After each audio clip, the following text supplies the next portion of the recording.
when we experience fear, we experience it spiritually, we experience it physically, we experience it emotionally and mentally. For me, because of the pain that I experience in my everyday life, those pain pathways are actually really well worn.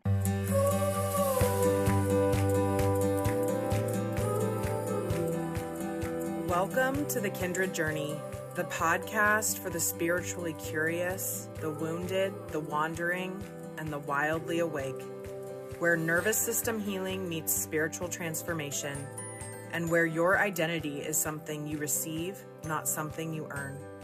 I'm your host, Lesley. You don't have to have it figured out to belong here. Now, take a deep breath.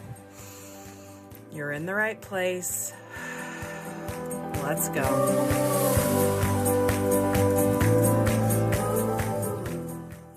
I'm here with the lovely Tina Brown. I am so honored to have you here today on the Kindred Journey podcast and also to know you.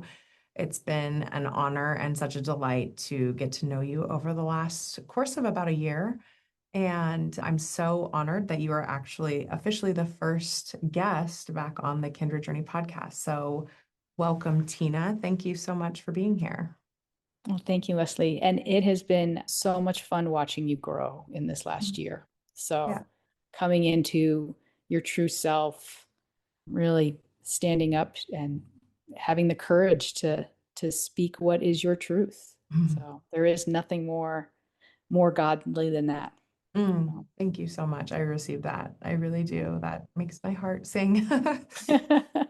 Well, I know a little bit about you, and I would love for you to just take a moment to maybe do a little bit of an introduction and who you are and what you do, and maybe a little bit about your story and your journey of how you got to where you are today.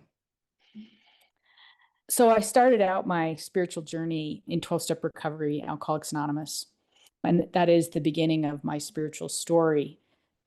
And a lot of my spiritual practices and beliefs come out of that.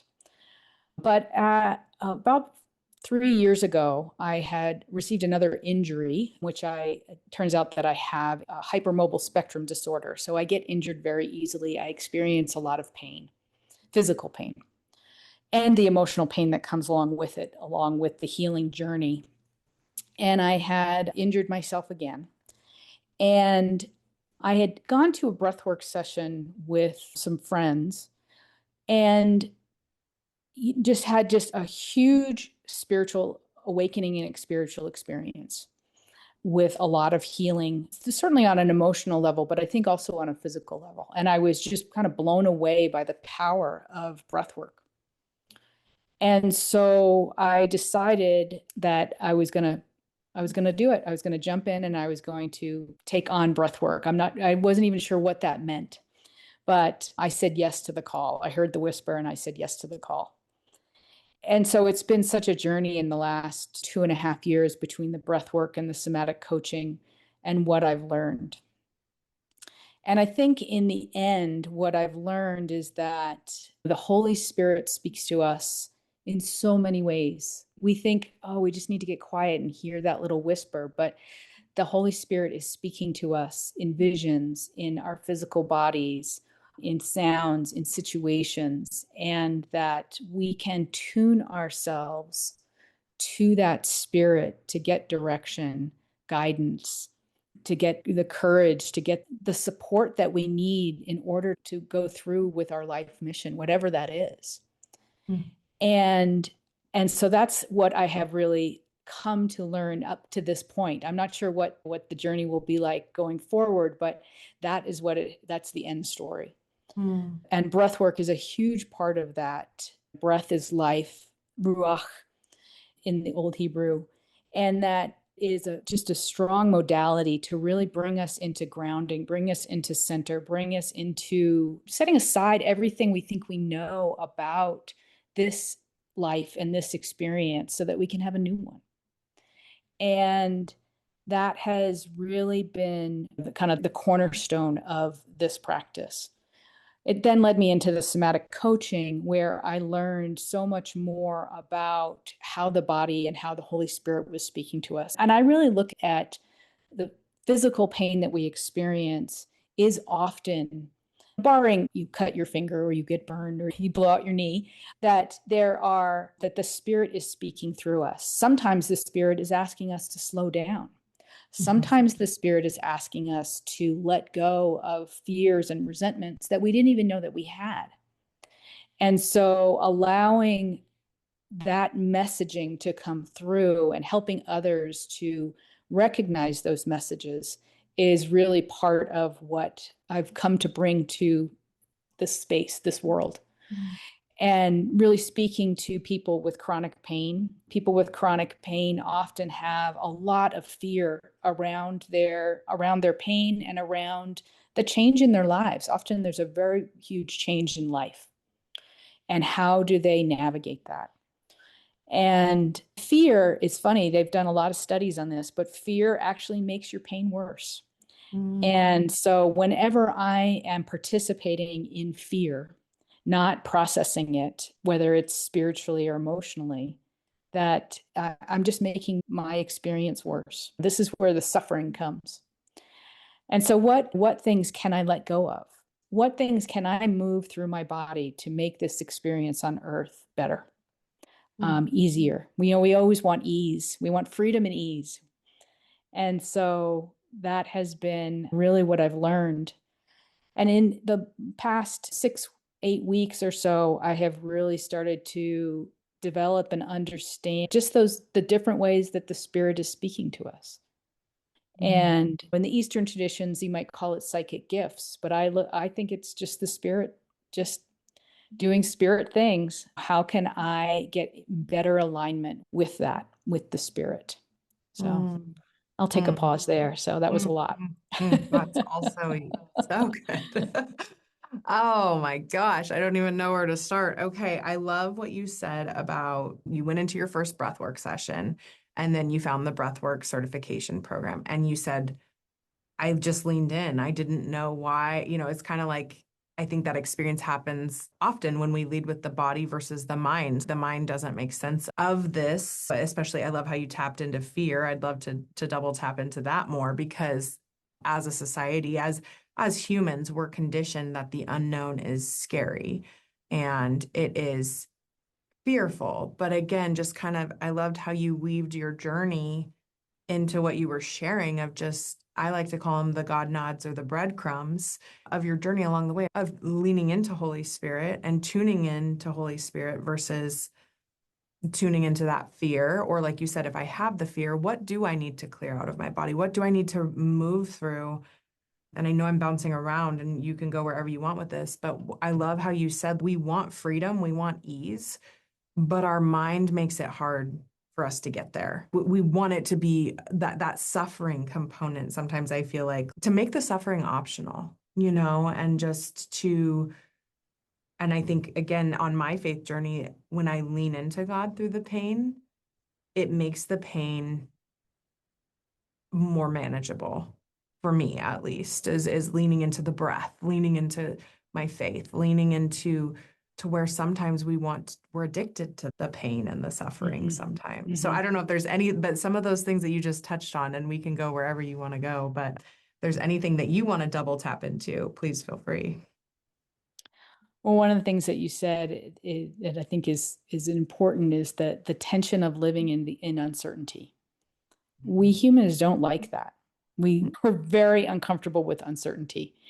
And learning how to live in that tension, I think, is a valuable skill. I hate to say skill, but a valuable skill to creating a life that has a lot more ease.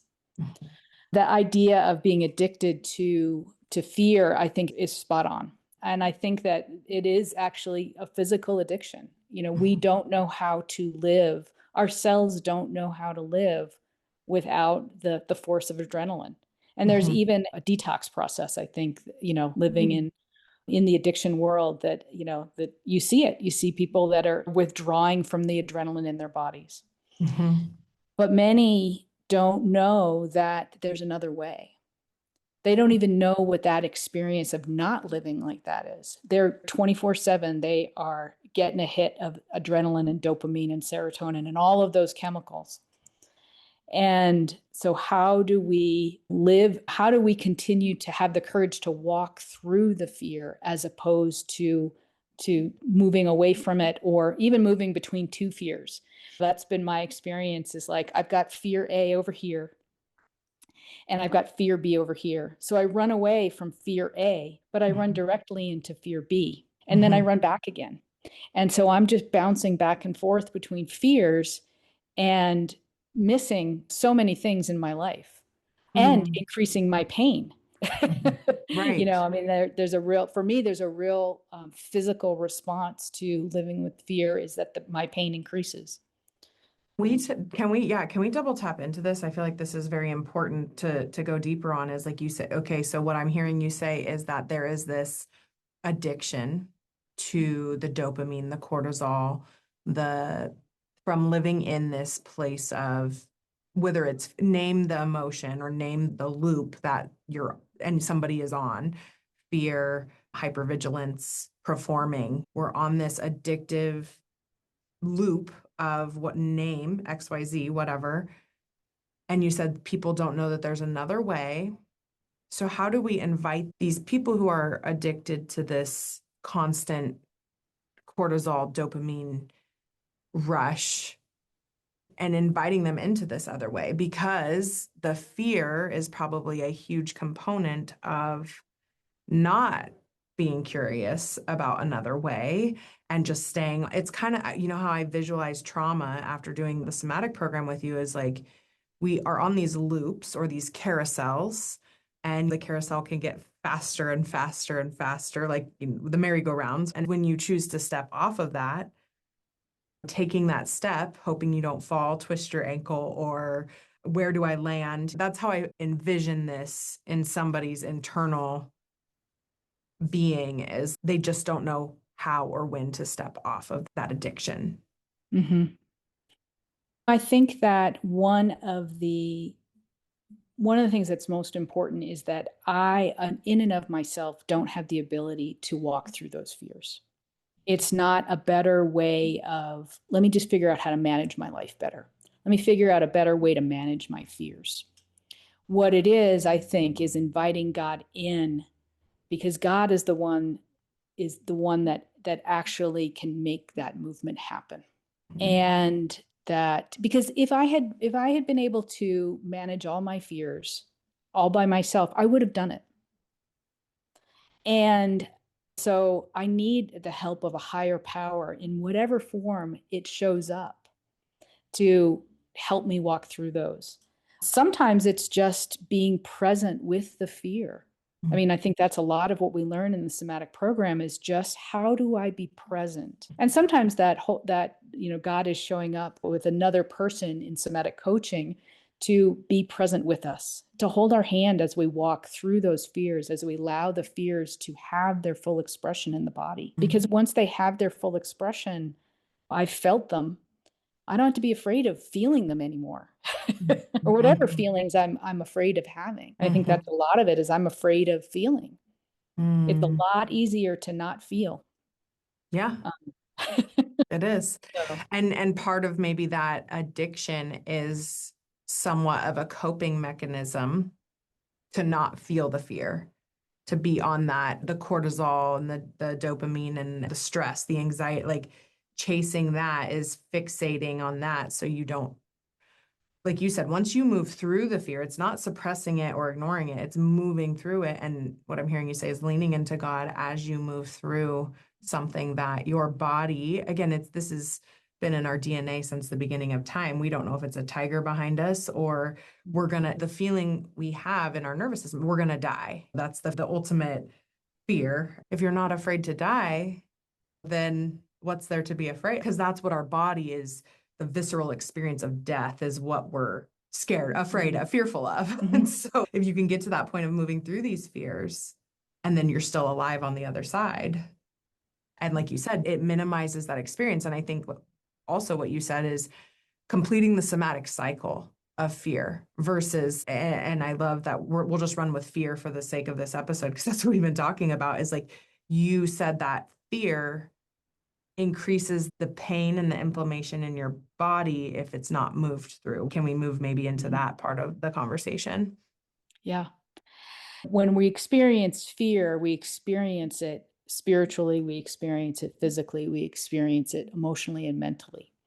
And so for me, because of the pain that I experience with just in my everyday life, those pain pathways are actually really well worn. So when I experience fear, it's just going to find the easiest pathway to go down. So my trigger is fear. I'll experience it as physical pain. And so that's where it gets confusing with people that have chronic pain, because what is real pain? My body is telling me, I need you to address this. What is pain that is just coming from the fear? And so those pain pathways get really well worn. It takes time and practice to form those new pathways to get out of that fear cycle. And some of that comes down to when the fear arises in my daily life, allowing spirit or God or whoever your deity of choice is to ask for that to be removed, to ask for that to be pushed through so that it's not getting stuck in my body. It's not that I will never experience fear again. That's actually not a human way. We can't live that way. But we do have, I think, once we learn the tools and have some power to be able to go, oh, this is just a fear. I don't need to attach to this. There's a kind of a non-attachment or non-judgment aspect to it, of just letting it pass. Okay. And so forming that pathway of passing through as opposed to getting stuck in the body. Yeah. And for some people this might be a new foreign concept to them, is like similar to an Instapot or a pressure cooker, not having a release valve of the pressure. That's causing the inflammation, the pain, the dis-ease in the body is creating disease in the body. So if you're saying to channel it through and asking, again, whatever your choice of source is, to help move that through the body instead of holding on to it and it layering and layering over time. And then that pressure of inflammation, of chronic pain, whatever it is, gets kind of drudged in there. But having that source help you move it through. Your body is a temple, the vessel, keeping the vessel clean and clear. And I'd love for you to kind of talk about the work that you do and how you help people in that way and obviously you have turned your pain, no pun intended, into your purpose. And I love watching you on your journey. And again, just your mothering energy that I have witnessed and received in space with you has been, and again, just watching you help others through their pain. You've walked that journey. You are walking that journey. And like you said, you're never going to not feel or experience pain or fear again, but knowing how to move through it instead of trying to suppress it, bypass it. So I'd love for you to maybe share a little bit about that and that part of your journey and how you help others. Healed people help. Yeah, that's right. I think there's a couple of different ways that it's coming to the surface. One is working with people that have chronic injury, illness, and pain. How to, move through some of those fears so that they're not experiencing as much pain. So we do that with breath. We do that with somatic coaching. I can do that with energy work. We can kind of get into the field and ask for guidance, giving them some access to some power to move through that pain. And sometimes that it's just an experiential event for them that they can move through it. And then once they start to realize that they can move through it, then they can access that again. So that's one way. But something new that I'm actually offering is working with people that are headed into surgery for some reason. Because my practice is not about replacing the modern medical system. It's about adding to it. And the modern medical system that does wonderful things. They can do surgery, they can give us medicine, they can all of these things. But if we don't address the spirit as well, something is missing. I'm working with people that are headed into surgery because there's some new data out there that says that you have almost a 38% reduction in opioid use and pain post-surgery if you do coaching energy work before heading into surgery. Wow. It's better than a lot of other modalities out there. So they heal better, they have less pain, and they have better outcomes because they're getting back to the life that they love. I think that's a huge part of getting why we get surgery, why things go wrong. Things go wrong with our bodies. We need to have them fixed in the 60,000-mile checkup. And so really focusing on them so that then they don't become chronic pain people. Where can we address the issue earlier as opposed to sitting with pain? Because if you sit with pain for more than 2 months, it's become a chronic condition. Your body just has created a new pathway. So if we can get them back into their lives, into their activity sooner, they're much, much less likely to experience chronic pain long term. And for me, that's very interesting. There's some chronic pain that there's only so much we can move through, but what can we do? And I think that there's so much more energy around us than we think. Tapping into the energy fields, whether it's comes through physical sensations, whether it comes through visions, whether it comes through knowing, all of these things are available to us that can complete the picture. It's not about one or the other, but it's about a big picture. It's about the and, not or. Yes. And I love what you said about this 38%, like, correct me if I'm wrong, but the less chance that you need the opioid, or if you do this mindfulness work pre-surgery, and the recovery on the other end is exponential. And we talked about addiction in the beginning, but talking about the opioid epidemic in our nation, in the world, I think that's another thing like you said, modern medicine is so necessary. However, having this piece, that's the and to it, can help heal a lot of other addictions or coping mechanisms for people as well. So again, that longevity or sustainability in the long term, like you said, some chronic pain is just there, but to help manage it in a holistic way versus something that could potentially become addictive or open that, like you said, that new way of healing or coping, not even healing, but just coping. I think it's the benefits outweigh the fear of the unknown of it. Right. Yeah. And I don't slight the doctors at all. Yeah. When you watch someone come to you in pain, it's just a natural human part of us to care and want to relieve their pain. Yeah. And those are the tools that doctors have. Mm-hmm. They have opioid medication that's available, and it's a tool that they use, and it's not a bad thing. There are times that we all need it. Yeah. But there are other ways that we can tap into. And I think that I'm really seeing a growing trend, especially in women, and that could be like a whole nother podcast about just women healers kind of coming into their own, and that's such an important part of our society and our mission, I think, to be healers. And how do we express that? And working in these kind of softer, more subtle energies than we experience in the analytical part of our brains and our lives and our society. Yeah. Yeah.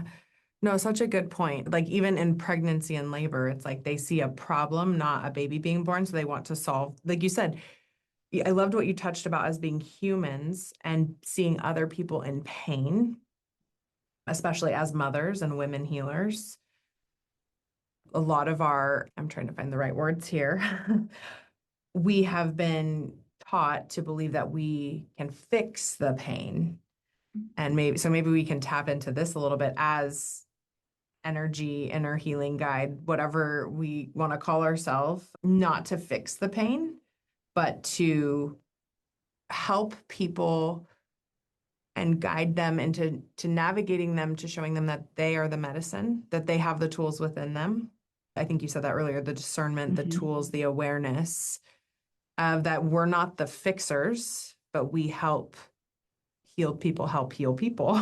And so not relying on being codependent on something that can become addictive, like an opioid, for example, but helping move through the pain. And again, there is a time and place. Absolutely. I'm not discounting that, but just saying that not leaning on that as a crutch, but leaning into the self. Sometimes the inner work, the healing work that we have experienced ourselves, it's hard. It's not, it's equally as hard as that physicality of that pain, just in different ways. So sometimes people want to just shy away from it and they just want the prescription. So is there any advice or any insight to that person that might just be like, I'd rather just sign up for the prescription than doing the work? I think that that role that we play as the fixer, that's a powerful one. We all have it. And that leads me to the question of is what if it doesn't need to be fixed? I think my life has been driven by trying to create experiences that pleased me. But there are some experiences in life that I don't like. And but I came to a point in my spiritual journey where I had to accept those as well. So it wasn't just about trying to make my life the way that I thought it should look, but actually experiencing all of it. And I actually experienced this a little bit more on the emotional side than the physical side, but because the physical side was so big that I couldn't avoid it, either physically or emotionally. Where am I ignoring just part of my humanity, which is actually creating more tension, more suffering, and more pain, as opposed to experiencing it, whether it's emotionally or physically. And so much, I know for me, so much of my spiritual practices and my daily practices are really around coming back to that fear. How can I move that fear out of the body? Yeah. There was one point in time that a spiritual advisor told me to look at, they have these online where they have like a feelings wheel. Okay. Oh yeah. And so, yeah, and it's got all the different feelings that we have in English and in humanity.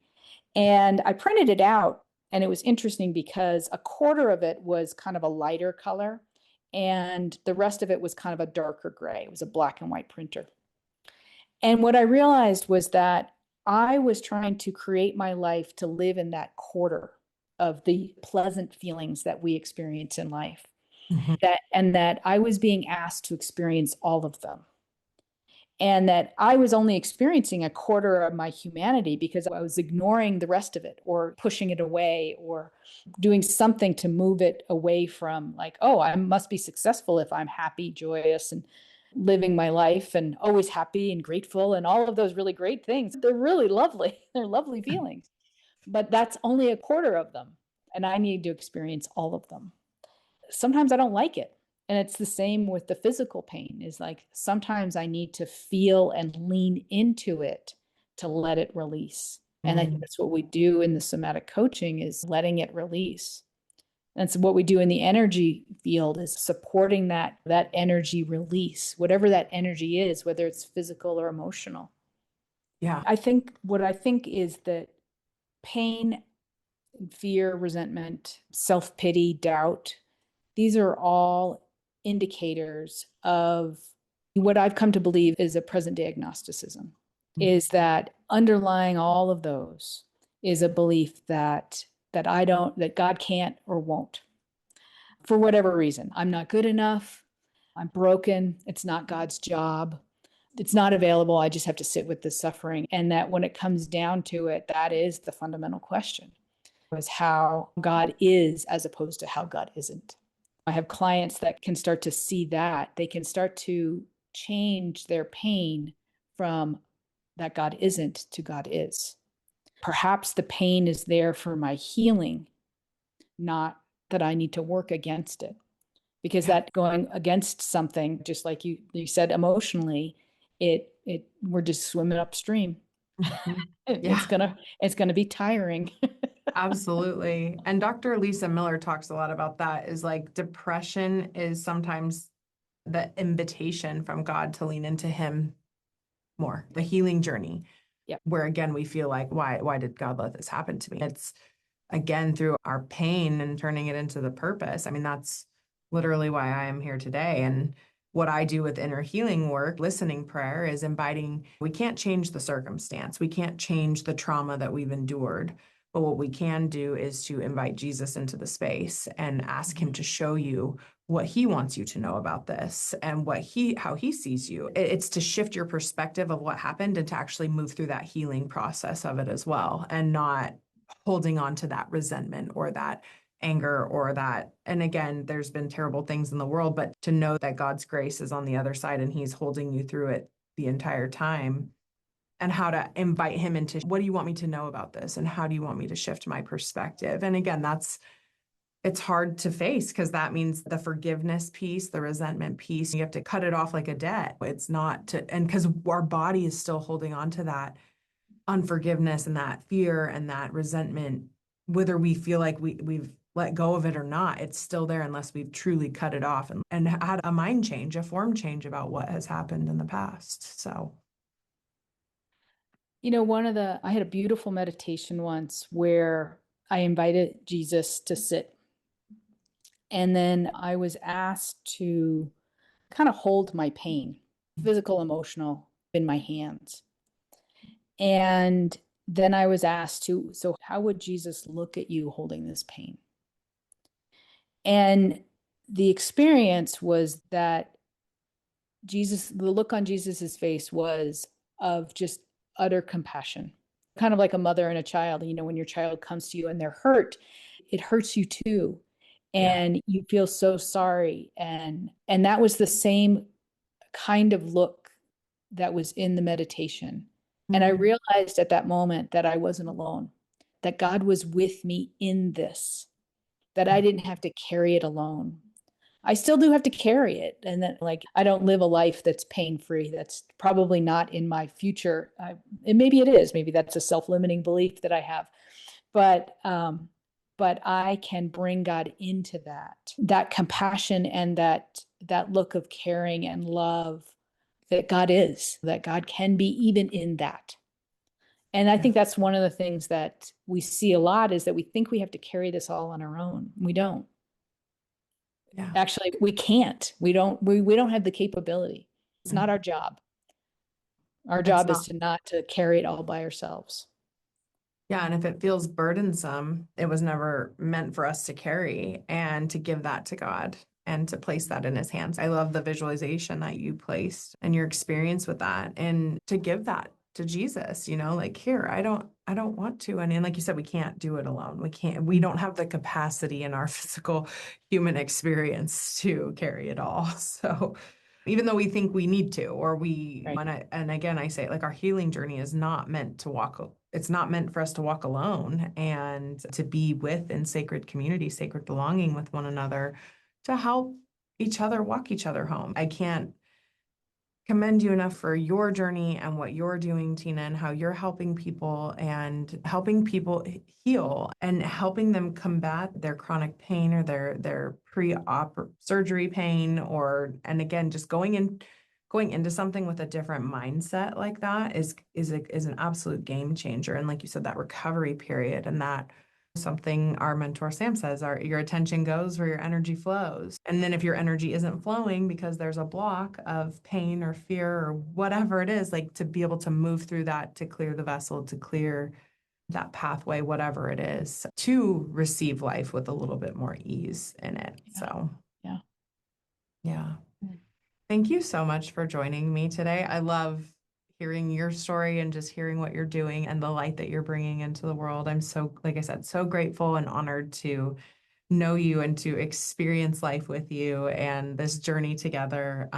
Thank you so much. And if there's any way that people can find you on social media or at your website, anything that you want to share, we'll be sure to link anything in the show notes as well. If there's I know you said you're getting ready to offer something. So if there's anything that you want to share with everybody here, we'll link it in the show notes, but mention it here too. My website, Power to Heal with Tina Brown. So it'll be with TinaBrown.com.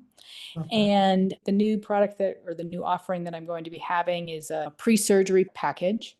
So 4 sessions before you go into surgery, 1 session after. And then I have a chronic pain specific cohort starting in September.